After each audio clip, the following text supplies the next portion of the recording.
여의도 초대석 전현희 더불어민주당 최고위원과 정치권 현안 짚어보겠습니다. 의원님 어서 오십시오. 안녕하세요.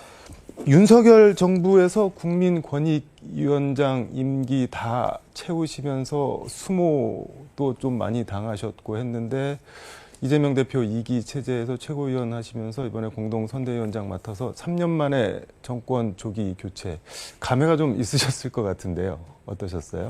네, 3년 전 요맘때 네. 윤석열 대통령이 권익위원장, 네. 전현희 권익위원장 국무회의 오지 마라 이렇게 꼭 집어서 네.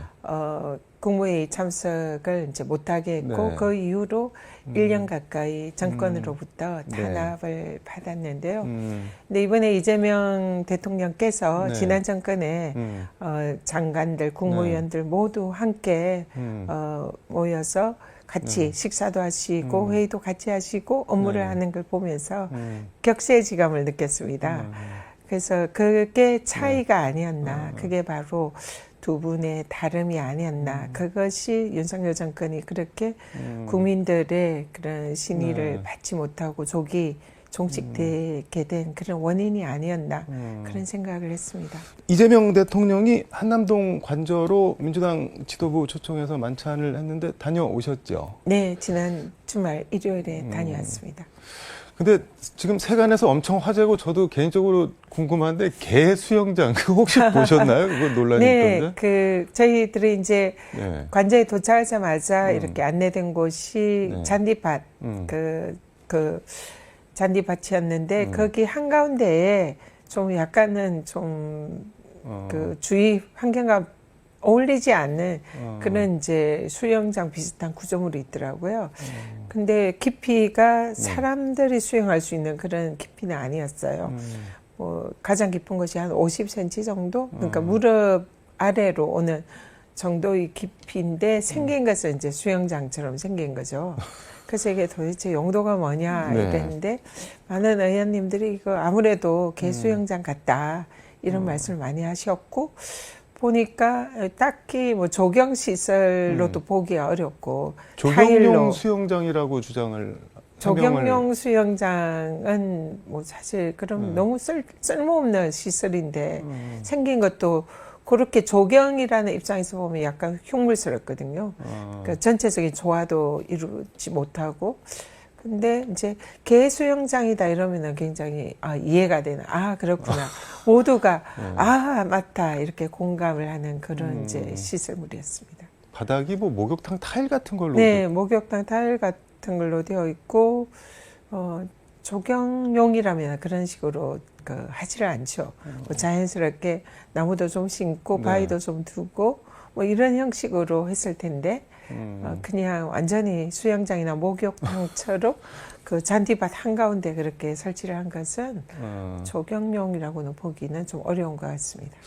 상당히 생뚱맞아 보이겠네요. 처음 봐도 보는 사람들은. 네, 그렇습니다. 그리고 파면당하고 일주일 동안 관저에 머물면서 물을 228톤인가 일주일에 써갖고 나중에 지금 이제 나오는 얘기가 그 개털 때문에 물 가느라 그런 거 아니냐 뭐 그런 얘기들도 막 나오는데 그것도 이해가 되시는 게 있나요? 일단 그 수돗물이 왜 그렇게 짧은 시기에 대량으로 사용됐는지는 좀 아직도 좀 미스터리인데요. 네. 만약에 그 수영장 그게 이제 뭐 다른 용도로 사용이 됐거나 그 수영장이 뭐 더러워지거나 지저분한데 그게 밝혀져서는 곤란한 뭐 이런 상황이거나 뭐 이런 경우라면 그걸 이제 청소를 하려고 물을 다량으로 사용했을 가능성 이런 게 있을 것 같고요. 또 뭐 일각에서는 뭐 여러 가지 무속과 관련된 이런 얘기도 이제 나오는데 물이랑 무속이랑 무슨 상관이? 뭐 용왕굿 뭐 이런 얘기들을 하시더라고요. 그게 뭔지는 모르겠는데 물을 사용해서 하는 그런 굿? 네. 그래서 뭐 일단은 정확하게 원인이 무엇인지는 좀 규명을 해볼 필요가 있을 것 같습니다. 특검 얘기해 보겠습니다. 오늘 내란 김건희 최혜병 특검법이 심의 의결이 국무회에서 됐는데 일단 이게 특검을 민주당이랑 조국 혁신당만 추천을 하게 돼 있는 거죠? 네, 그렇습니다. 뭐 그렇게 설계한 이유가 어떻게 될까요? 일단 이 네. 내란 특검, 김건희 특검, 뭐 최혜병 특검 네. 모두 다 일단은 수사 대상이 네. 뭐 물론 수사를 해봐야 되겠지만 윤석열 정권의 인사들이나 국민의힘 쪽의 인사들이 연루될 가능성이 매우 높고요. 네. 그렇기 때문에 그 수사 대상인 사람들이 네. 특검을 추천하는 것은 이치에 맞지 않다. 그것이 우선일 것 같고요. 네. 이런 우려들이 반영된 네. 것으로 생각됩니다. 이재명 대통령 오늘 국회에 모두 발언해서 우리는 국민들로부터 위임받은 일을 하는 사람들이다 이렇게 강조를 하시는 게 눈에 띄던데 뭐 특검법을 딱 지칭을 해서 한 말씀은 아닌데 이게 그래도 특검법은 국민들이 원하고 바라는 거다 그런 뉘앙스나 메시지로 읽히던데 그렇게 봐도 맞는 거죠? 네, 그동안 지난 정권에서 네. 민주당의 주도로 특검법이 계속 발의가 됐고 국회 네. 본회의에서 통과됐는데 지속적으로 거부권을 행사를 네. 이제 국무회의에서 해왔잖아요.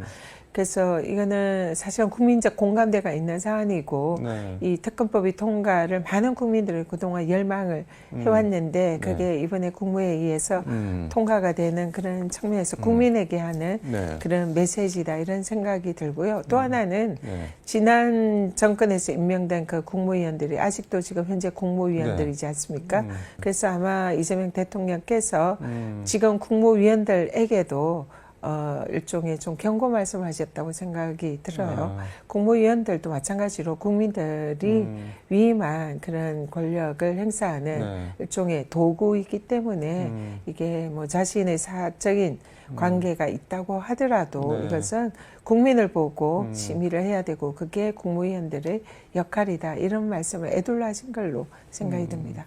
국민의힘에서는 뭐 특검 추천권 포함해서 독소 조항들이 너무 많다. 그리고 대표적으로 꼽는 게 수사 과정에서 인지되는 사건들을 다 수사를 할 수 있게 했는데 이거는 뭐 그냥 다 탈탈 털어서 정치 보복하겠다는 거 아니냐 이렇게 반발하고 있는데 그건 어떻게 보세요? 정치 보복이라 하면 네. 특정 사람을 찍어서 예를 들면 뭐 A라는 사람을 찍어서 저 사람을 수사를 해서 죄를 찾아내라. 그러니까 제가 있든 없든 간에 이 특정인을 사람을 쫓아가지고 수사를 하고 네. 결국은 기소하고 재판을 하게 하는 이런 게 정치 보복이다 네. 생각이 들고요. 근데 지금은 엄연한 중대한 내란이라는 범죄를 저질렀고 그리고 기타 부정부패한 많은 범죄를 저질렀잖아요. 네. 그러니까 누구를 수사하겠다가 아니라 그 범죄의 증거를 찾아서 죄를 묻겠다. 이거기 때문에 이것은 명백히 정치 보복이랑은 전혀 다른 문제다 이렇게 생각합니다. 그러니까 쉽게 얘기하면은 사람을 따라가는 게 아니고 사람을 쫓아가는 게 아니고 사건, 범죄 혐의를 찾아서 증거를 쫓아가겠다는. 쫓아서 가는 거죠. 네. 근데 실무적으로 보면은 특검하고 특검보를 제외하고도 파견 검사가 내란 특검법이 60명, 김건희 특검법 40명, 최상병 특검법 20명, 120명 검사 규모가 되는데 지금 전국 최대 검찰청인 서울중앙지검이 200명 조금 넘는데 검사가 중앙지검 절반 이상이 다 특검으로 가는 셈인데 이게 단시간에 20일 준비 기간 안에 준비가 될까요, 그런데? 일단은 네. 이게 이제 갑자기 된 것은 아니고 지난 정권부터 계속 준비를 해왔던 사안인데 특검이 그동안 거부권을 행사를 해서 진행이 안 되다가 네. 이제 이번 정부 새 정부에서 지금 이제 국무회의에서 통과가 돼서 부득이하게 특검 네. 3개가 동시에 출범하는 그런 상황이지만 많은 또 그동안 뭐 민주당에서도 뭐 법사위나 청문회 등을 통해서 증거나 이런 걸 많이 또 축적을 해놨기 때문에 충분히 할 수 있을 거다 그렇게 기대를 합니다. 그러니까 총 수사 인력이 거의 600명에 육박하던데 검사나 수사관 수급받는 데는 뭐 큰 문제가 없을 걸로 보시는 거네요, 그러니까. 그러니까 어차피 네. 해야 될 수사를 뭐 자리만 옮겨서 하는 수사다 이렇게 보면 될 것 같고요. 네. 큰 무리 없이 할 수 있을 거다 생각합니다. 하나하나 보면은 내란 특검법은 지금 윤석열 대통령이 내란 우두머리 혐의로 재판을 받고 있잖아요. 다른 뭐 중요 임무 종사자들도 기소가 됐고. 근데 다시 특검을 해야 되는 거는 왜 더 수사를 해야 되는 건가요? 지금 검찰이 네. 이제 이 내란 수사를 사실상 그 뭐 제대로 충실히 했다라고 보기 어려운 여러 가지 정황들이 있습니다. 네. 실제로 이 왜 비상계엄을 느닷없이 그 시기에 네. 비상계엄을 발령을 했고 내란을 일으켰는지 그 이유가 무엇인지 그리고 실제로 언제부터 이런 내란을 염두에 두고 이 군사 쿠데타를 준비를 해왔는지 이런 부분에 대해서도 그 과정에 대한 진위를 밝혀야 할 필요가 있고요. 네. 그리고 또 지금 김건희가 여기에 네. 관여된 것이 아닌가 이런 의혹이 제기가 됐는데 그 관여에 대한 또 진상규명이 필요하고요. 그럼 김건희 씨도 수사 결과에 따라 내란 관련 네, 혐의로 기소가 될 수? 수사 대상이 될 수도 있죠. 그리고 또 그와 관련돼서 뭐 네. 국정원이라든지 검찰이라든지 네. 경찰 뭐 여러 기관의 권력 기관들이 이 비상계엄에 관여가 실제로 됐는지 이런 부분에 대해서 뭐 여러 가지 남은 과제들이 많이 있는 것 같습니다. 그리고 네. 또 국무위원들이 어느 정도 여기에 비상계엄 내란에 관여를 했는지 그리고 국민의힘에서 여기에 조력을 과연 했는지 아니면은 뭐 거기에 대해서 무관한지 뭐 실제로 밝혀야 될 이런 의문점이 너무나 많은 것 같습니다. 그래서 이런 부분에 대한 철저한 수사가 필요하다 이렇게 생각이 듭니다. 그러니까 총체적으로 실체를 다시 한번 제대로 뿌리까지 파볼 필요가 있다 그런 말씀인 것 같은데 궁금한 게 그럼 지금 윤석열 전 대통령이 내란 우등의 혐의로 기소가 됐는데 다른 내란 관련한 범죄 혐의들이 더 나오면 그게 뭐 추가로 기소가 돼서 뭐 병합이 되는 건가요? 어떻게 되는 건가요? 그러면 일단 특검법 내용에 보면은요, 네. 특검이 이제 기소를 하고 네. 공소를 유지하는 그런 이제 권한이 있습니다. 네.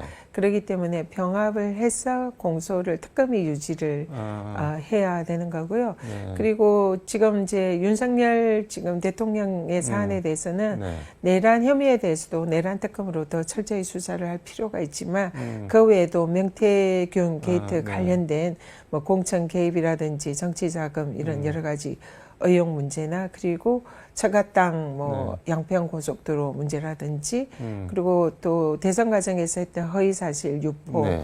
뭐 이런 여러 가지 문제들이 또 지금 특검을 통해서 수사가 될 가능성이 높고요. 그리고 내란죄 외에도 외환죄에 대해서 지난번에는 검찰의 수사 영역이 아니기 때문에 수사를 하지 않았는데 그 부분에 대해서도 특검에서는 외환 관련된 이 죄에 대해서도 수사 대상에 포함이 되어야 되고요. 그래서 실제로 윤석열 전 대통령이 지금 내란 수괴 혐의로만 지금 수사를 받고 있는데 그 외에 직권남용이라든지 여러 가지 범죄 혐의에 대해서 특검을 통해서 수사된 것이 추가 기소돼서 재판이 수행이 될 걸로 생각을 합니다. 김건희 특검 같은 경우는 이제 뭐 가만 놔둬도 검찰이 잘 수사를 할 것 같은데 별도로 특검을 해야 되는 이유나 필요 같은 게 어떻게 되나요? 일단 지난 검찰에서 김건희 여사에 대해서는 참으로 믿기지 않는 그런 특혜를 많이 제공을 했습니다. 명백히 다른 공범들은 주가 조작범으로 기소되고 재판을 받는데도 불구하고 구속됐는데도 김건희에 대해서는 사실상 검찰에서 면죄부를 줬고 그는 온 국민이 이해할 수 없는 그런 사안이었고 온 국민이 또 지켜본 디올백 수수 그 과정에 대해서도 제가 청탁금지법 주무부처 기관장으로서 그것은 도저히 있을 수 없는 당연한 법 위반임에도 불구하고 그리고 그 백을 받은 것을 신고하고 반환하지 않은 윤석열 대통령은 명백한 공직자로서의 청탁금지법 위반임에도 불구하고 두 사람에 대해서 제대로 수사도 안 하고 면죄부를 줬거든요. 근데 이런 게 뿐만 아니라 김건희에 관한 뭐 또 윤석열 일가에 관한 모든 범죄는 검찰에 가서는 번번이 멈추고 면죄부를 발부하는 그런 상황이었는데 이것은 검찰이 그 기득권 카르텔로서 사실상 자신들의 그 기득권이나 권력을 유지하는 데 도움이 되는 방향으로 그 권력의 최정점인 대통령 일가와 함께 부역을 했다 이렇게 생각이 들거든요. 근데 그것이 과연 그런 검찰의 속성이 지금 정권이 바뀌었다고 해서 달라졌을까 이런 의문이 여전히 있는 거고요. 그렇기 때문에 특검이 필요하다 그렇게 생각합니다. 수사할 자격이 검찰은 없다 그렇게 들리기도 하네요. 사실상 검찰이 지난 네. 정권에서 했던 그동안의 행태를 보면은 그런 수사를 이미 수사를 기회를 줬는데 제대로 수사를 하지 않은 그 검찰에게 다시 수사를 맡길 수는 없는 거 아니겠습니까?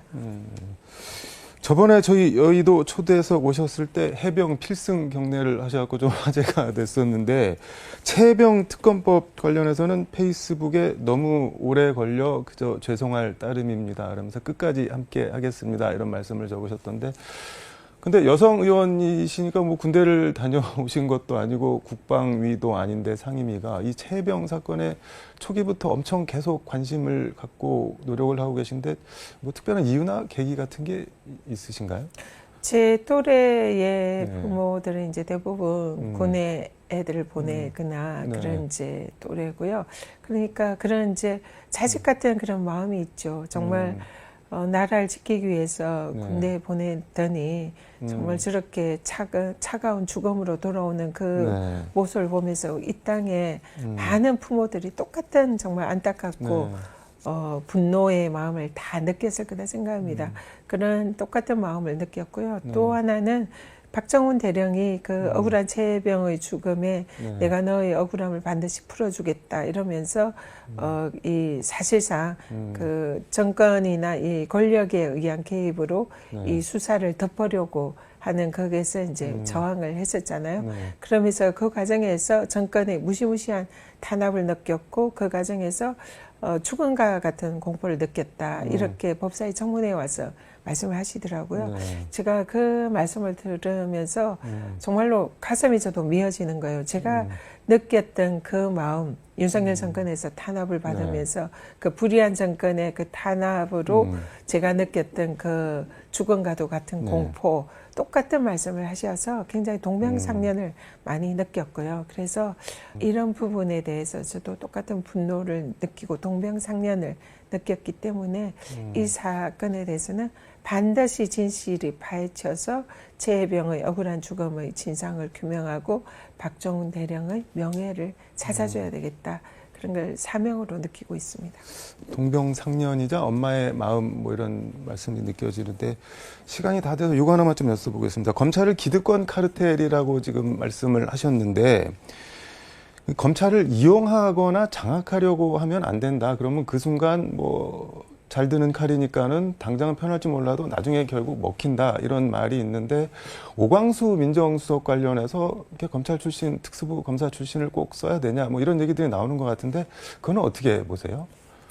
그는 이제 이재명 대통령의 이제 인사에 대한 특히 민정수석에 네. 대한 생각은 검찰을 잘 알고 네. 검찰과 소통하면서 검찰 개혁이라는 국정 철학을 검찰에게 전달하고 설득하는 그런 역할을 가장 잘할 수 있는 인사를 뽑은 게 아닌가 그런 생각이 들고요. 그런 점에서 네. 가장 적합한 분을 대통령께서 발탁을 하신 게 아닌가 이렇게 생각을 합니다. 검찰 수사 기소 분리 공소청 전환 이거는 공약대로 가는 건가요? 그러면은? 지금 그것은 이미 거스를 수 없는 대세다 이렇게 생각이 들고요. 이 검찰 개혁에 대한 의지는 대통령님도 확고하시지만 우리 민주당 그리고 야당들도 그리고 많은 국민들이 지금 이번 정권에 있어서 가장 최우선 과제 중에 하나로 검찰 개혁을 해야 한다 이렇게 요구를 하고 계시기 때문에 검찰 개혁의 이제 중요한 최우선 과제는 네. 기소와 수사의 분리 이 과제다 생각하고요. 이거는 차질 없이 추진을 할 것입니다. 하긴 뭐 대통령 뜻에 반해서 검찰 개혁에 저항하기 위해서 민정수석 자리를 맡았을 것 같지는 않으니까 이거는 뭐 지켜봐야 될 것 같습니다. 시간이 다 돼서 오늘 말씀 여기까지 듣도록 하겠습니다. 고맙습니다. 네, 감사합니다. 지금까지 서울광역방송센터에서 전현희 민주당 최고위원과 함께 전해드렸습니다.